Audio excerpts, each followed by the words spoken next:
What's up, everybody? This is Phil Rogacki. And I'm Jared Abergina. You're listening to Two Tree Guys Podcast.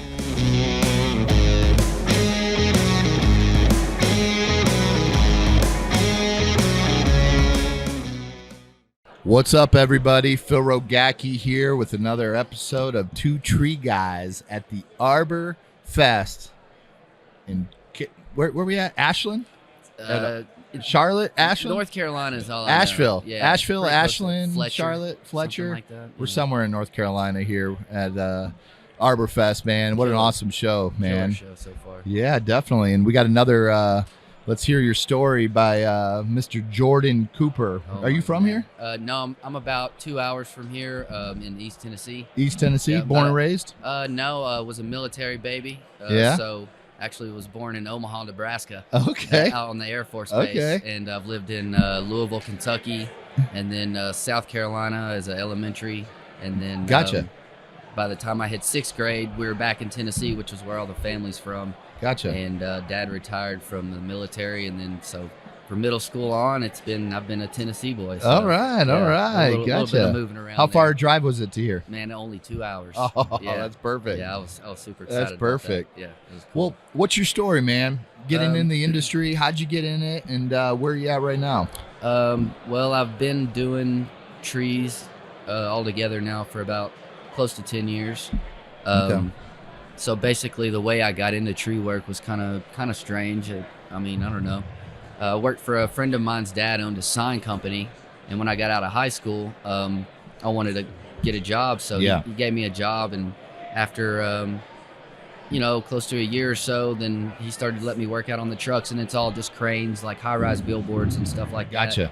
And so I got to work at height as my first job out of high school, my first real job, not the ice cream shop or whatever else I did. But so then things kind of got bad, and they went bankrupt, and I was like, man, I got to have a job. Went to a staffing agency. They said, we've got this place called Asplund, and it's tree work. And I was just like, I don't know what that is, but I need the job. Let's do it. And signed up with them and started working, and I really loved being out there and stuff. And Asplund actually trains you formally, as bad of a rep as they have. And where'd you hear about Asplund? Through the staffing agency. So they looked and said, all right, you work outside and you work on up in the air and with cranes and stuff. They're like, have you tried tree work? I was like, no, but I'll give it a go. Really? And so that's. So let me ask you, why didn't you go to college? Actually I got a lottery scholarship, and while I was at the sign company was going to college trying to do the classes. Yeah.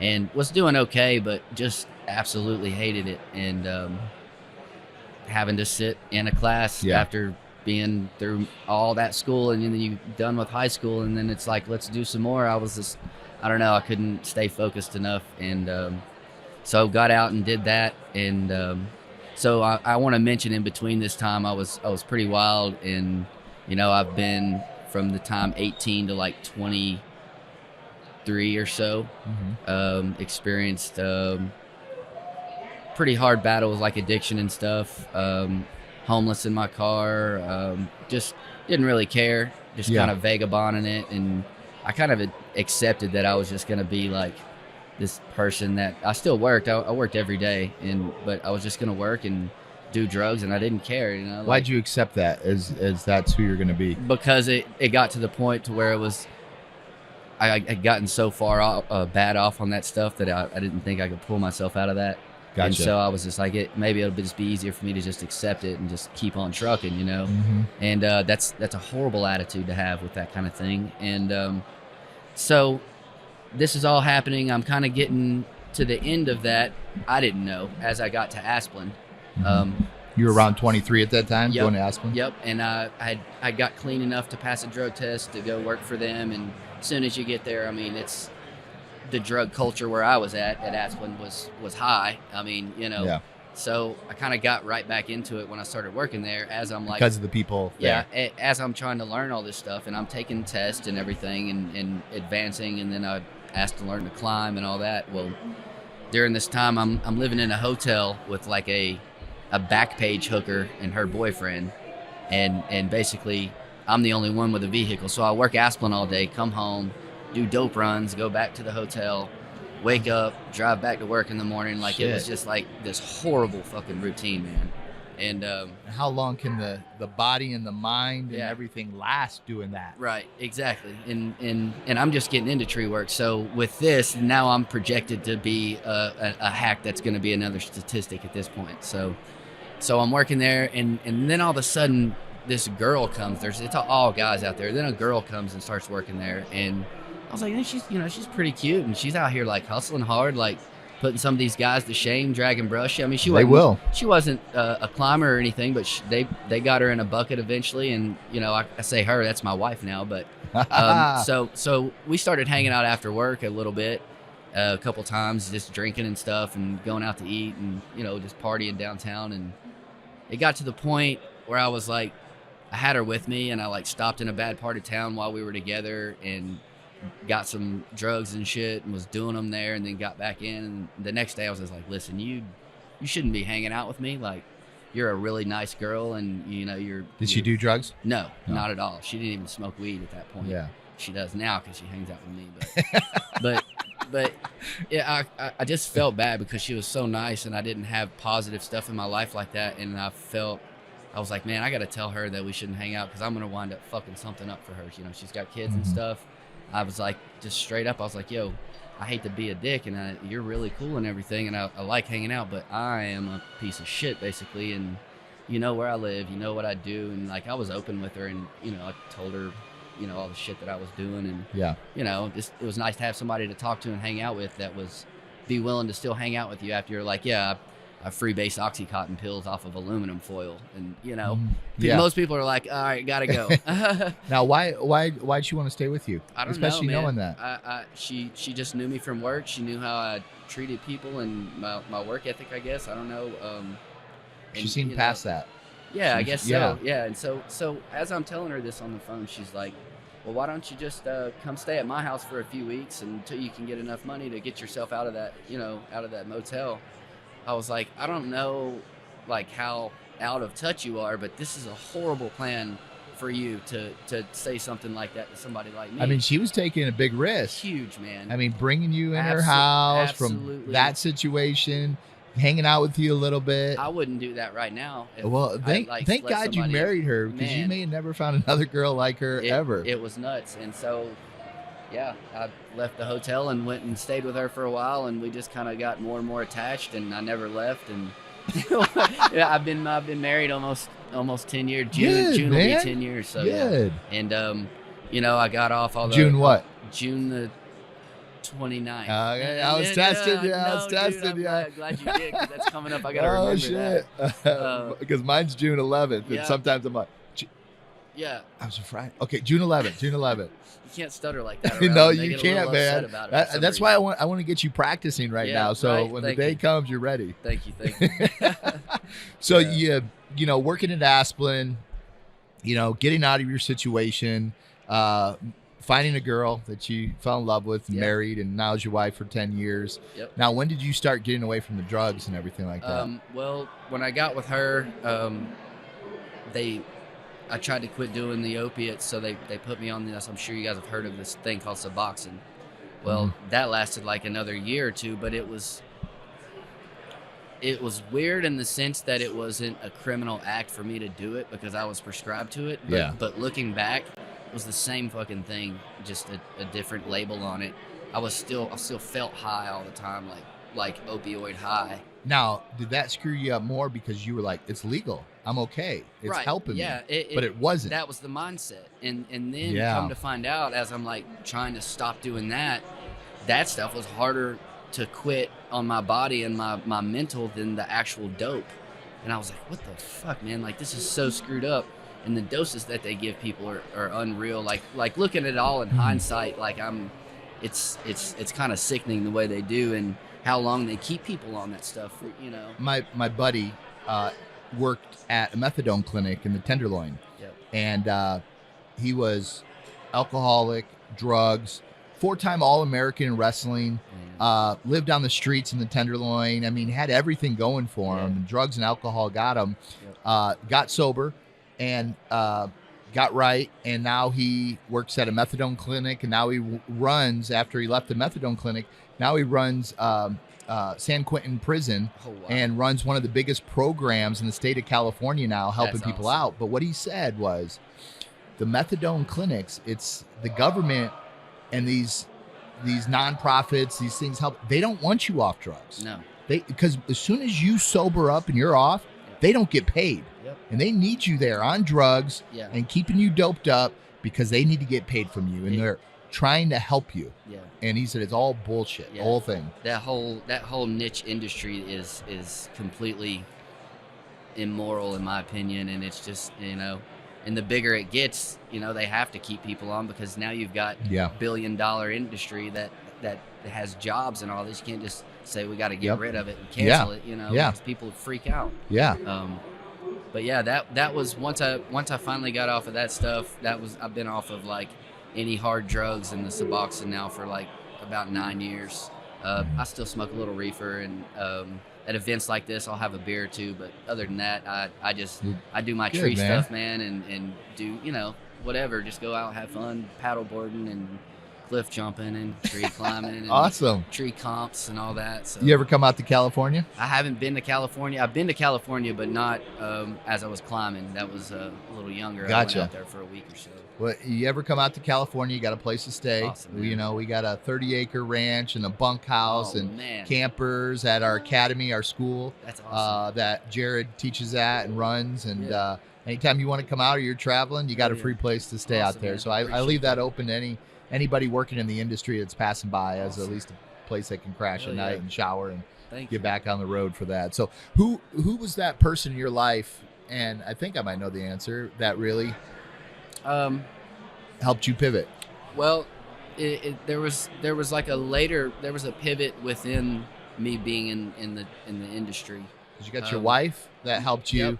and took a chance on you, Right, a big man. chance. And And then then- I started doing residential about a year and a half after Asplin, because the bureaucracy involved with a big company like that, it was Mhm. just kind of starting. And then I was also seeing what people were making, like doing jobs at people's houses instead of just doing Yeah. line clearance. I didn't know anything about any of it. I Yeah. was just green. And so I worked with a couple guys doing residential, and I was like, I really like this, and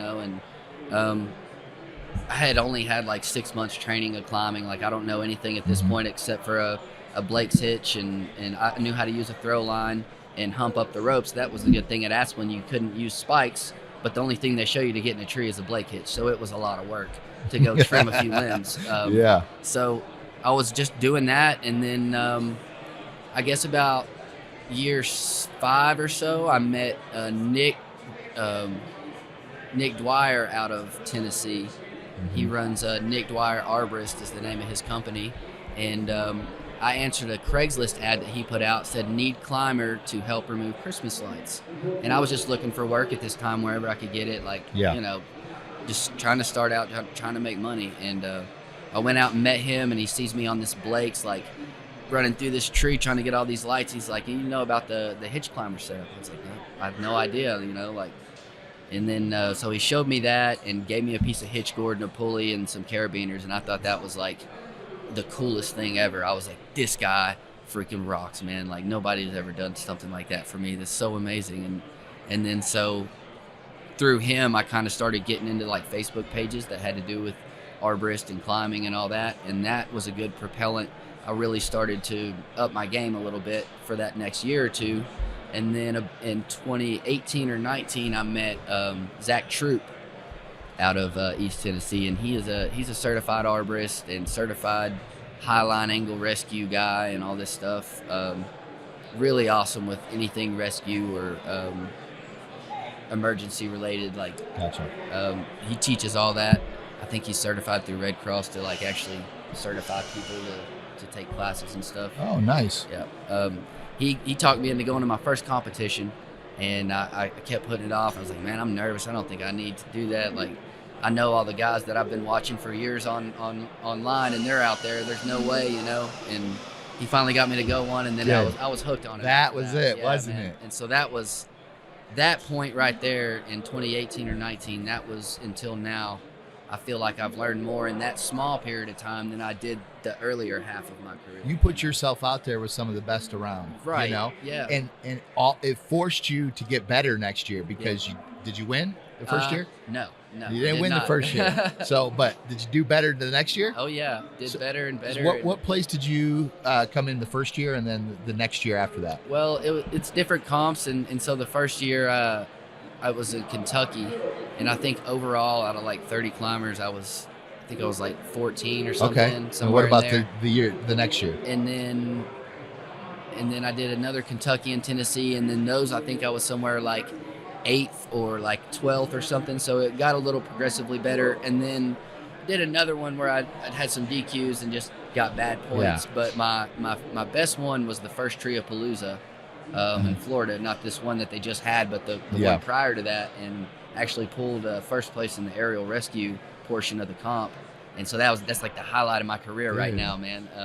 So in a matter of 3 years of competing, right, since 2018, because you put yourself out there, and this goes to everybody listening, and you know, everybody thinks about, oh, maybe I do a comp, and they thought exactly what those guys are so good. Yeah. But it's not about getting in there to, one, yes, to beat them, but to be number one. Yeah. You know, it's a competition you want to be, but it's for yourself. It forces you to get better and better and better. So going from 14th to 8th to winning, I mean, you've increased so much in such a short time. And I just feel like I've learned so much at every one, even whether I volunteer there or climb. It's just being around other people that have a different perspective as you. You guys might have the same gear and know how to use all that same gear, but two separate individuals are perspectively approaching it differently, and sharing that perspective, in my mind, is where you really start to be able to flex around and do things differently. It helps your mind start creating too, because you go, oh, that's neat, but I see how he did that, and if he did this now, and now your mind opens up to do something different. Okay, I'm going to try that because that helped me to take it to this level. And then it just progresses after that, man. It's awesome. And then it becomes a standard. And you know, that's the one thing we always say, you know, here and through the academy is, we're here to elevate the standard through training, education, and innovation.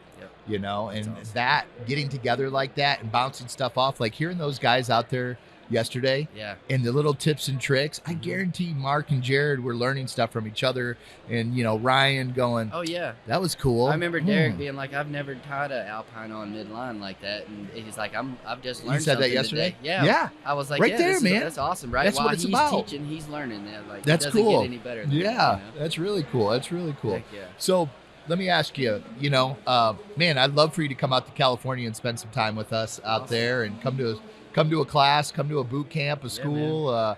We have our master class out there, so we invite Lauren Schultz came out to the last one. We had awesome. Matt Meckley at the other one. Mark's going to be coming out to California and doing a big master class. It's all day event. Come stay the weekend with us and get on the full podcast. Hear your full story, because I know you have a lot more to share with the world. But what's one thing or kind of tip from the top, some wisdom that you could share with the viewers and the people listening to all this all over the world? Because once it's out there, your words go around the world. We're ranked number 73 in Korea. What? Yeah. That's awesome. Konnichiwa. I don't know if that's right. I don't know. I think that's Japanese. Yeah. I guess what I would say, like, to the ARB community would be try to consciously take care of your body. I'm about to be 34 this year, and I've abused myself my whole life, from skateboarding through the whole time I was young, and then getting right into trees, you know, shortly after high school. Take care of your body and eat, and try to eat healthy. I switched about 2 years ago, cut out all fast food and soda pops, and haven't touched any of that in about 3 years now. And man, what a difference you notice in energy levels and stamina. Like, you know, a lot of people think you got to be the strongest guy ever to do tree work. That's not true. If you're the 5th strongest, but you can push 10 times longer than everybody, you're always going to come out ahead. You know what I mean? Like, I don't know, just try to take care of your body, but still have fun and all that stuff. But, you know, think about the easy things. It's easy to eat better than a McDonald's cheeseburger. I like and that. gas station food. And, Take- you know. You don't get another one, man. Yeah. You only get one of these. I know, and it's starting to tell me that sometimes it's like, hey, Not today, boy. No. Not today. 1988, and it's 2022. You gotta ease up there, big dog. And I'm just like, okay, all right, I'll stretch out today. Okay. I hear you, man. But yeah, take I care hear of you. yourself, guys. That way we can keep doing what we're doing longer and longer, because nobody wants to have to give up, you know. That's right. Climbing That's and, right. and doing tree work, because it's just great. It's awesome, man. Well, hey, man, I appreciate Yeah, you, man. Jordan. Thanks for having me Appreciate over. you getting on the show and telling your story. Yeah, this was just so out of the blue. Y'all just snagged me right That's- out of ArbFest, just plucked me out. and That's said, it, hey, man. I'm hey, like, that what's guy the got the story. He got a story, man. Yeah. Everybody has a Yeah. story, and it's unique. And, Yep. you know, there's people out there that are listening to you, driving right now, I would say, and they're relating to it. And they're maybe in that same situation. Yeah. And they're like, Yep. I hope a girl's going to invite me to come Yeah. stay at her house and Yeah. snatch me If out of this. somebody gives you a chance like that, go Man. ahead and try to take it, because I was at the end of people giving me chances, and just luckily she didn't really know me that good. That's good, man. You know, so That's a great story. So, I appreciate it. guys, appreciate you listening today. Remember, elevate the standard through education, training, and innovation. We'll see you next time. Bye.